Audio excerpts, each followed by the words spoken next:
processus de transformation chez Dutch Hospitality. Nous avons le plaisir d'accueillir Marcus Bernhard, CEO chez Dutch Hospitality.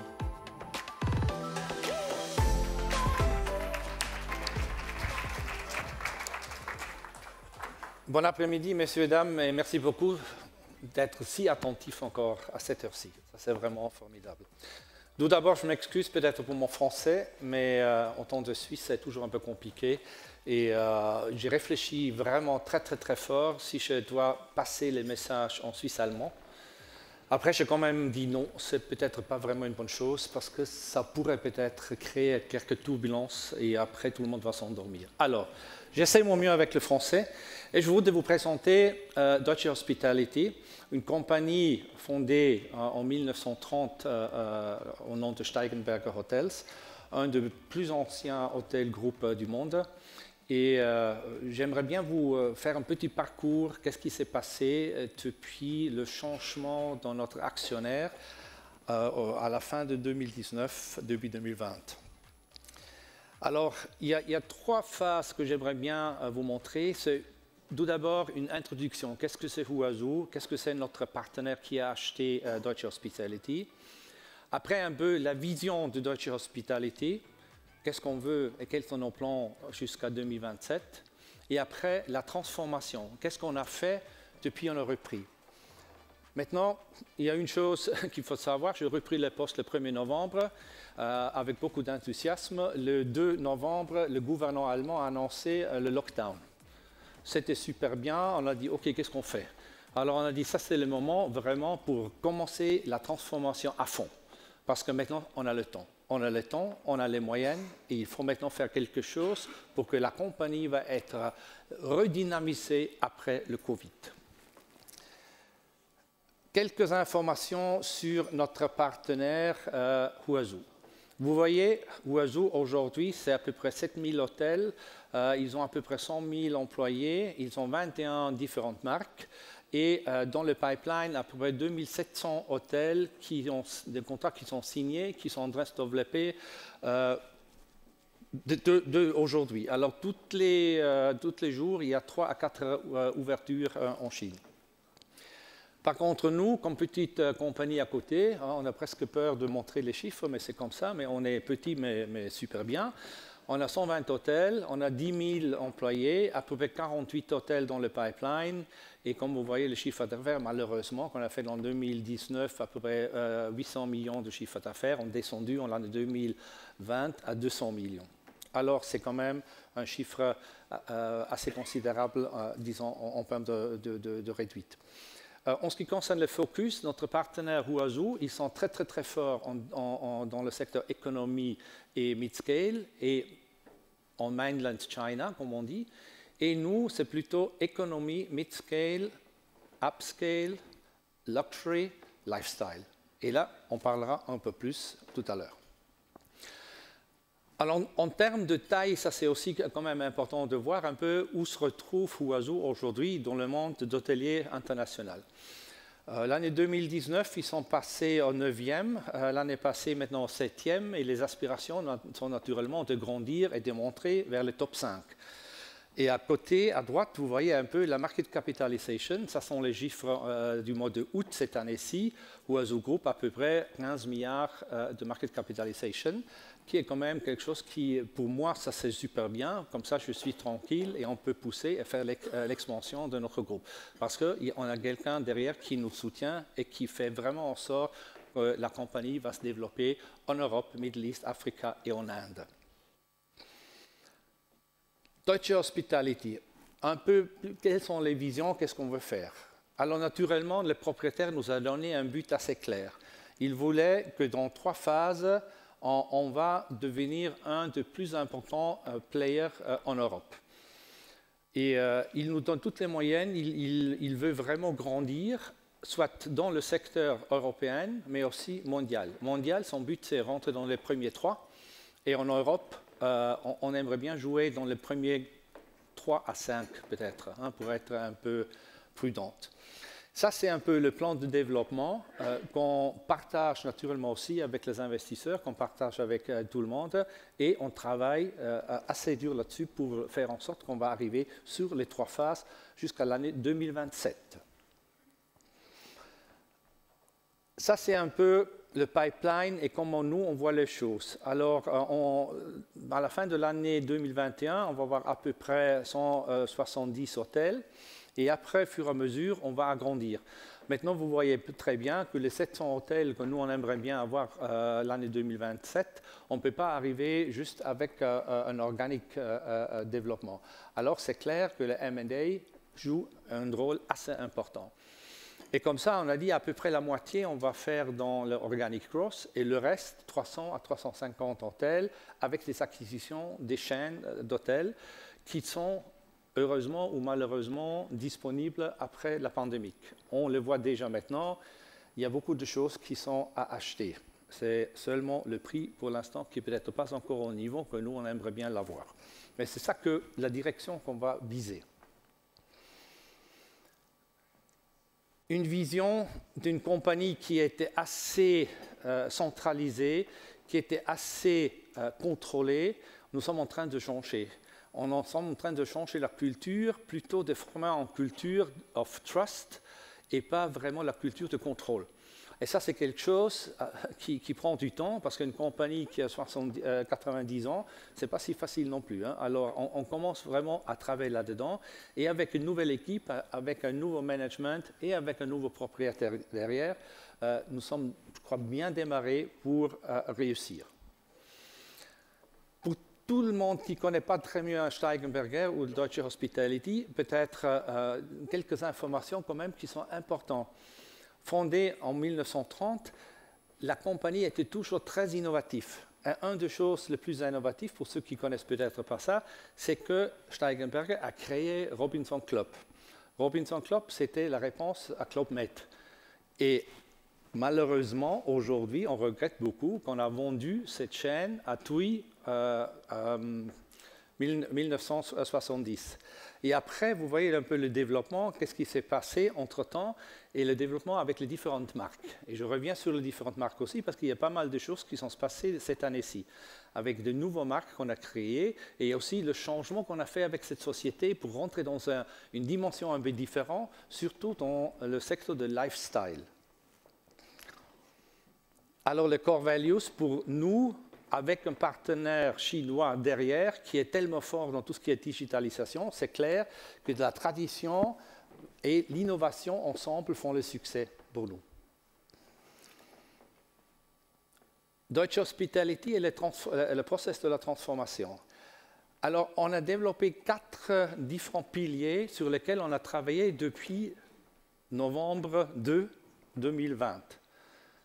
Brand and Commercial, la technologie, le développement en général et naturellement aussi tout ce qui est la façon comment on va manager les employés et le Corporate Social Responsibility. Ça ont été les 3 piliers dans lesquels on a travaillé depuis 10 mois. On n'est pas encore arrivé, mais je peux dire qu'à la fin de cette année-ci, depuis l'année prochaine, on va être prête pour le démarrage, pas seulement du business, mais aussi le démarrage de nouveaux achats peut-être qu'on va faire pendant cette période. Ça, c'est le but de devenir un de plus importants hôtels groupes en Europe. Les différentes marques que nous avons, et je reviens ça après dans un slide un peu plus précise, c'est les secteurs, on commence à droite avec les franchise conversion brands que nous avons, et après Economy Lifestyle, Mid-Scale, Upscale Lifestyle et Luxury Lifestyle. Ce sont les 8 marques que nous avons aujourd'hui et je vous explique ça un tout petit peu en détail. Alors, le Steigenberger Icon, ce sont les hôtels de luxe 5 étoiles, un peu les hôtels de collection. Aujourd'hui, nous avons 6. On a 2 dans le pipeline. On ouvre au mois d'octobre le premier en Chine. Et ce sont vraiment des hôtels un peu de héritage que nous avons et qui font en sorte que cette luxe de Steigenberger continue, qui était toujours dans le DNA de cette société. Après, le nouveau kit on the block, c'est une coopération qu'on a terminée au mois de juillet avec Porsche. on va créer un nouveau lifestyle brand qui s'appelle Steigenberger Porsche Design Hotel. Le Steigenberger Porsche Design Hotel, c'est vraiment un lifestyle produit dans le secteur luxe, très haut de gamme, avec une très forte coopération avec la société Porsche. Vous voyez ici, c'est un exemple, ce n'est pas un Porsche Hotel qu'on va créer, mais c'est un Porsche Design Tower qui est à Miami et ce sont des appartements. Mais ça, c'est plus ou moins la direction dans laquelle nous allons avec le Porsche Design Hotel dans le futur. Juste pour vous donner un exemple, ça c'est le tower au milieu là. Et dans ce tower-là, par exemple, vous avez la possibilité de mettre votre voiture dans votre chambre. Alors, la suite royale, au dernier étage, peut vous accourir jusqu'à 8 voitures. 8 voitures. Alors, ça, c'est un peu ce changement aussi de la culture et de changement de faire en sorte que la marque va devenir beaucoup plus puissante. Et avec Porsche, naturellement, une compagnie qui a énormément de dynamisme et en ce qui concerne la technologie, énormément avancée. Et ça peut nous aider dans notre secteur d'être encore mieux et encore plus performante. Et ça, c'est vraiment quelque chose. Pour l'instant, on va faire une conférence de presse dans 2 semaines à Munich. Et là, ensemble avec Porsche, on va faire des annonces assez spectaculaires. Après Steigenberger, la marque vraiment fondée en 1930, ça c'est la tradition, c'est la compagnie, les hôtels que nous avons, c'est un peu notre DNA de Steigenberger. Ce sont les hôtels, soit resort hôtels ou soit aussi hôtels dans les différentes megacities. Jazz in the City, ça c'est un produit qu'on a lancé parce qu'on a vu que lifestyle, c'est quelque chose qui est important. Quand on parle avec les investisseurs, je reviens de Dubaï, qu'on a eu une grande conférence, et les investisseurs là-bas, entre guillemets, ils veulent voir différentes choses. Ils ne veulent pas voir les anciens, même très connus brands, mais ils veulent voir quelque chose de différent. Et Jazz in the City, c'est un produit qu'on a aujourd'hui à Amsterdam, à Stuttgart, à Vienne. Nous sommes en train d'ouvrir un hôtel à Dubaï. Ça sont des hôtels qui sont un certain vibe, qui donnent vraiment envie pour les jeunes. Ça sont des produits pour les millennials et les digital natives. Alors ça, c'est quelque chose qui sort de l'ordinaire. Et avec les 3 qu'on a déjà live, on a beaucoup de succès. On réussit vraiment une super chose. House of Peach, ça c'est le nouveau kit on the block. On a annoncé ça pendant l'International Hotel Investment Conference à Berlin, il y a quelques semaines. On a déjà signé 3 contrats. Ça, c'est quelque chose qui combine la musique, le fashion et aussi l'art national, régional. Et avec ce produit-là, on vient de signer un contrat à Milan, à Trieste et à Hambourg. Nous rentrons dans un domaine un peu différent et pour faire en sorte aussi que le lifestyle va animer une clientèle un peu différente. Intercity, peut-être certains d'entre vous ont déjà fait l'expérience. C'était tout au début, il y a 25 ans, la marque d'hôtel de Intercity de la Railway de l'Allemagne.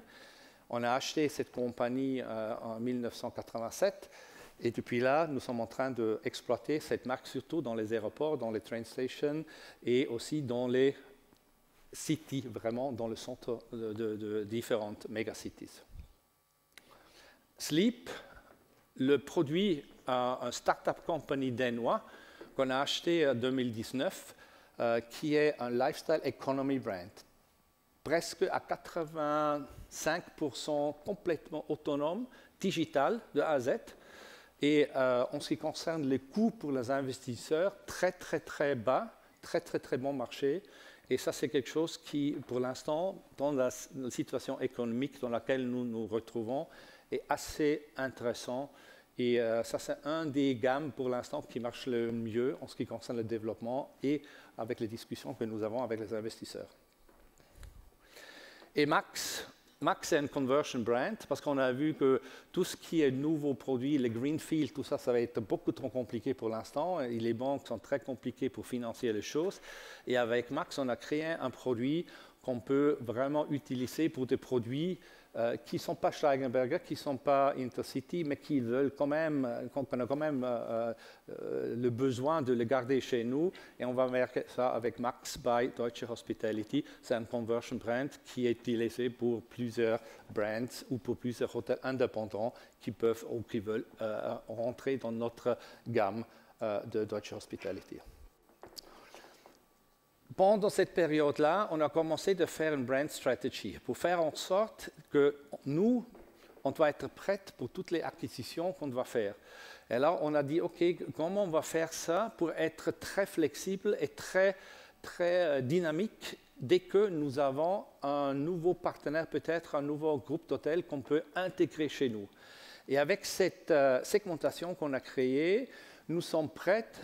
Soit on achète une compagnie qui a des brands dans l'economy lifestyle ou dans le upscale ou dans le lifestyle, on va les mettre directement vertical dans cette organisation. On a des organisations internes qui s'occupent de chaque de ces segments et avec ça, nous sommes beaucoup plus vite et on ne perd pas vraiment du business et les economies of scale sont beaucoup plus maintenues. Et ça, c'est quelque chose qui nous a aidé beaucoup. À droite, on a mis le partenaire, disons, la compétition que nous pensons qui sont vraiment, ce n'est pas limité à ça naturellement, mais on ne pouvait pas mettre encore une centaine de marques à droite. Alors comme ça, on s'est limité sur certaines qui sont pour nous importantes et qu'on nous, on voit comme vrais compétiteurs dans ce secteur avec les marques que nous avons dans notre portfolio. La transformation One Group, c'est aussi un gros changement qu'on a fait sur le secteur commercial. On a réorganisé la structure commerciale de notre groupe complètement. Jusqu'à l'année 2019, on a eu pour chacune des marques une organisation adéquate et on a dit non, ça ne sert à rien. Alors ça veut dire qu'on a mis une seule organisation commerciale qui va faire en sorte que transversal, toutes les différentes marques sont être prises en charge et qu'on va être beaucoup plus efficace dans le marché. Alors ça, c'était une chose qu'on a fait aussi. Ça a pris du temps. Parce que ce n'est pas si facile non plus. On a malheureusement changé, on a dû réduire les équipes par une centaine de commerciaux, mais on a maintenant une équipe qui est très forte et qui est très efficace et qui s'occupe de ça, ce qui est important dans le futur, qui n'était pas la même chose dans le passé.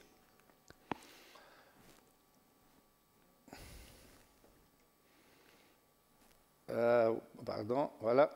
Après, naturellement, ce qui est important, c'était aussi pour nous la digitalisation. Et là, vous voyez un peu dans cette charte-là comment la digitalisation et le IT en général, la technologie est vue. Ça, ce n'est pas une charte que nous avons fait nous-mêmes, c'est quelque chose qu'on a repris d'une société qui s'occupe de la digitalisation. Et on voit très bien où l'Europe et les hôteliers se retrouvent aujourd'hui, où est l'Inde et la Chine. Et Huazhu, vraiment, ils sont très en avant avec leur système One System Platform. Il y a un système, une infrastructure, un CRM, un backbone et rien d'autre. Ils s'occupent de ça sur une seule plateforme. Ce qui est aussi important et intéressant à savoir, le propriétaire, ce n'est pas quelqu'un de l'hôtellerie, c'est quelqu'un qui est un ingénieur et il a fait des études en robotique. Alors pour lui, ce qui est important, il dit, moi je ne suis pas hôtelier, je vous donne la plateforme, terminé. Et je vends la plateforme. Avec une loyalty programme de 175 millions de clients, naturellement, vous pouvez vous permettre de faire ça et que le chiffre d'affaires, toutes les réservations, c'est à peu près 88 à 89% viennent directement par les clients de cette loyalty programme. Alors ça, c'est quelque chose qui est, je crois, assez intéressant et important. Naturellement, le Corporate Social Responsibility, c'est quelque chose aussi qui était quelque chose qui, pour nous, pas nouveau, mais on n'a pas vraiment eu ça dans notre esprit. Tout le monde parle de ça, mais on n'a pas vraiment pris ça en charge. Mais pourquoi on fait tout ça? Bon, ça c'est, je crois, assez clair, parce que c'est pour les clients, c'est pour les shareholders, pour les partenaires et pour les employés. Et pour terminer, je voulais vous montrer une petite vidéo qu'on a fait pour vraiment stimuler un peu aussi, pas seulement les employés, mais tous les stakeholders que nous avons ensemble pour montrer qu'est-ce que Deutsche Hospitality veut, qu'est-ce qu'on fait et comment on va réussir. Oh, hi.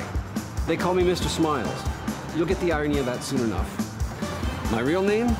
None of your goddamn business. My job? I scrutinize the hotel landscape all around the globe.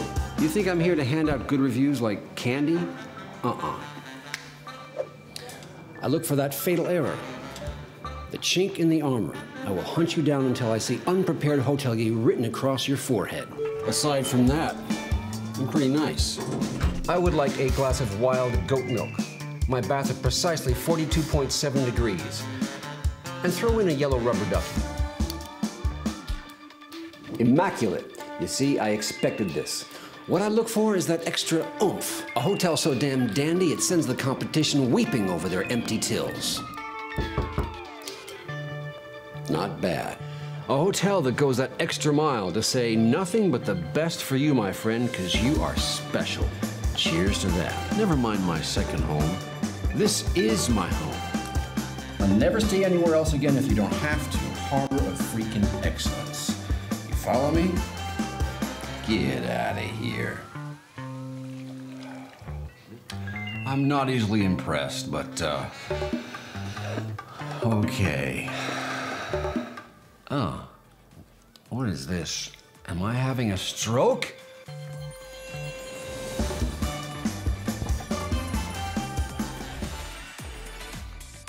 Merci beaucoup. Merci.